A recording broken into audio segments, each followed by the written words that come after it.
Hello दोस्तों, एक बार फिर से स्वागत है आपके अपने यूट्यूब चैनल उज्ज्वल संसार में।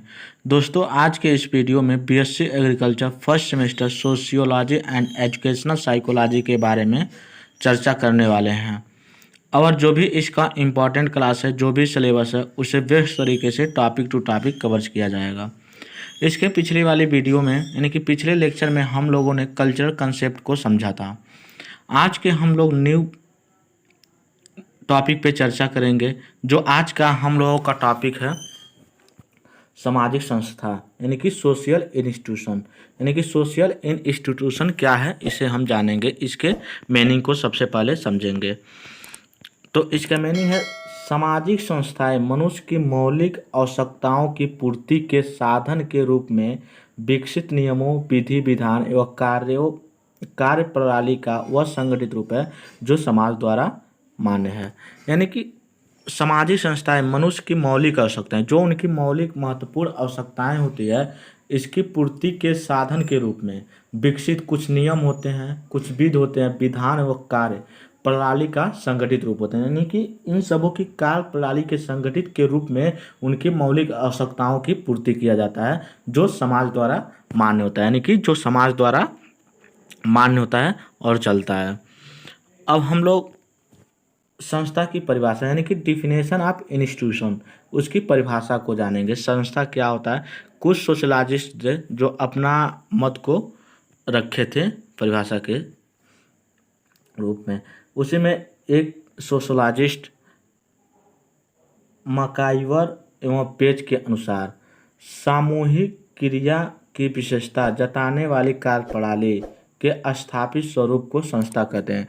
यानी कि सामूहिक क्रिया की विशेषता जताने वाली, यानी कि जो मानव द्वारा सामाजिक क्रिया होती है, यानी कि जो मानव की जो समूह होती है उनकी विशेषता जताने वाली, यानी कि उनकी जो विशेषताएं होती है कुछ कार्य प्रणालियों द्वारा स्थापित किया जाता है, वही स्थापित स्वरूप को क्या कहते हैं? संस्था कहते हैं।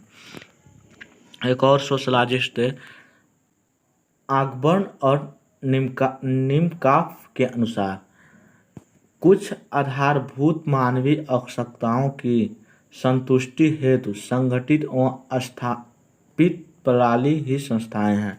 यानी कि आगबर्न और निमकाफ ने कहा कि कुछ आधारभूत मानवीय आवश्यकताएं होती हैं, जो मानव की आधारभूत मानवीय आवश्यकताएं होती हैं, जो आवश्यकताएं होती हैं, महत्वपूर्ण आवश्यकताएं होती हैं, उसकी संतुष्टि के लिए संगठित यानी कि जो समूह को संगठन बनाया जाता है, उन्हें संगठन स्थापित प्रणाली यानी कि जो संगठित द्वारा कार्य किया जाता है, उसी प्रणाली को संस्थाएं कहते हैं। अब आगे देखते हैं संस्था की विशेषता यानी कि इम्पोर्टेंट ऑफ एन इंस्टीट्यूशन। पहला है संस्था अमूर्त होती है। यानी कि संस्था जो होती है इसकी कोई मूर्त नहीं होती है, यह अमूर्त होती है। ये कभी भी संस्था एक ऐसी होती है, कभी भी इसे ख़त्म किया जा सकता है और बनाया जाता है। दूसरा, नियमों की व्यवस्था, यानी कि जो संस्था होती है उसमें कुछ नियम होती हैं, कुछ विशेषताएं होती है। उस विशेषताओं के द्वारा मनुष्यों के विचारों को डेवलप किया जाता है और उनके बीच नियम स्थापित किया जाता है। यानी कि संस्था में क्या होता है? एक व्यवस्था होता है, सतत। तीसरा है आपका सतत विकास, यानी कि सतत विकास संस्था द्वारा समाजों में एकदम सतत हमेशा विकास होता है। यानी कि जो संस्था होता है, जैसे सबसे बड़ी संस्था क्या होती है? धर्म संस्था होती है। तो धर्म संस्था में कुछ विकास, डेवलप और कुछ ना कुछ होता रहता है। यानी कि हमेशा संस्था में कुछ ना कुछ डेवलप किया जाता है, कुछ ना कुछ विकास किया जाता है। इसी प्रकार चौथा है प्रत्येक संस्था की अपना एक प्रतीक होता है। यानी कि संस्था के अपना एक प्रतीक, यानी कि पर जितने भी संस्था होती हैं उनका कुछ ना कुछ प्रतीक यानी कि चिन्ह होता है। जैसे कि सबसे बड़ी संस्था क्या है? धार्मिक संस्था है। तो धार्मिक संस्था को ले लेते हैं, तो अगर आप लोग जाएंगे तो कुछ प्लस का चिन्ह मिलता है, जैसे ऐसे रहता है। तो ए ईसाई वाला हो जाता है, ओम बना रहता है, ये हिंदू की हो जाता है। इसी प्रकार कुछ मंदिर मस्जिदें होती हैं, उनकी एक क्या होती है, चिन्ह होती है, यानी कि संस्था का चिन्ह होती है। तो हम लोग पहचान जाते हैं कि इसमें इस प्रकार की संस्था है, इस प्रकार की धर्म है। इसी प्रकार है संस्कृति उपकरण, यानी कि संस्कृति कुछ जो संस्कृति जो चलती आ रही है उनकी कुछ उपकरण को भी उसमें स्थापित किया जा रहा है। संस्थाएं हस्तांतरित होती है, यानी कि संस्थाएं जो होती है हमेशा हस्तांतरित होती रहती है, यानी कि एक स्थान से दूसरे स्थान तक उसे किया जा सकता है, यानी कि संस्थाएं हस्तांतरित होती हैं। इसी प्रकार आते हैं, देखते हैं संस्था के महत्व, यानी कि वैल्यू ऑफ इंस्टीट्यूशन, यानी कि संस्था का महत्व क्या है ये हम लोग जानेंगे। पहला है मानवीय आवश्यकताओं की पूर्ति और कार्य की दिशा को निर्धारण, यानी कि यह क्या कहता है, मानवीय आवश्यकताओं की पूर्ति करता है।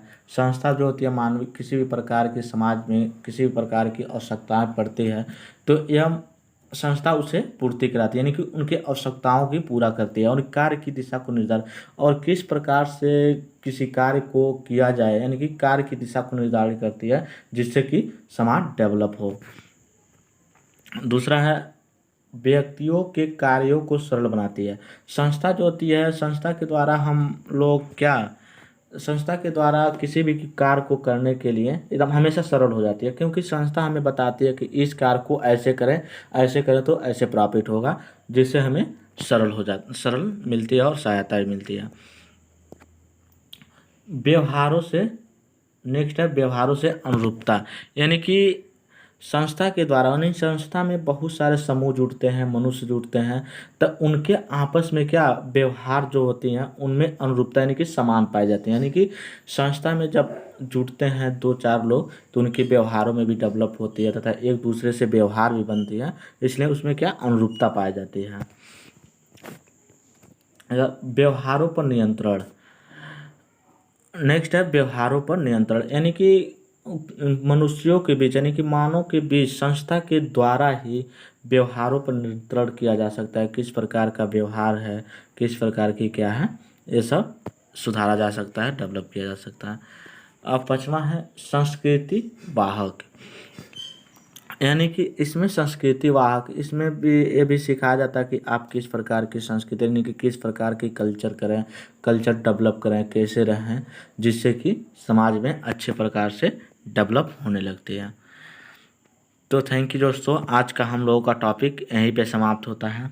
अगर आप लोग बीएससी एग्रीकल्चर फर्स्ट सेमेस्टर से 8th सेमेस्टर तक के किसी भी सब्जेक्ट का कोर्स या लाइव क्लासेज या रिकॉर्डेड वीडियो नहीं मिल पा रहा तो आप लोग हमारे यूट्यूब चैनल के प्लेलिस्ट में जाना है और वहाँ पे बीएससी एग्रीकल्चर फर्स्ट सेमेस्टर से लेके 8th सेमेस्टर तक के सभी सब्जेक्ट के सिलेबस को टॉपिक टू टॉपिक डाला गया है और वहाँ से आप लोग देख सकते हैं।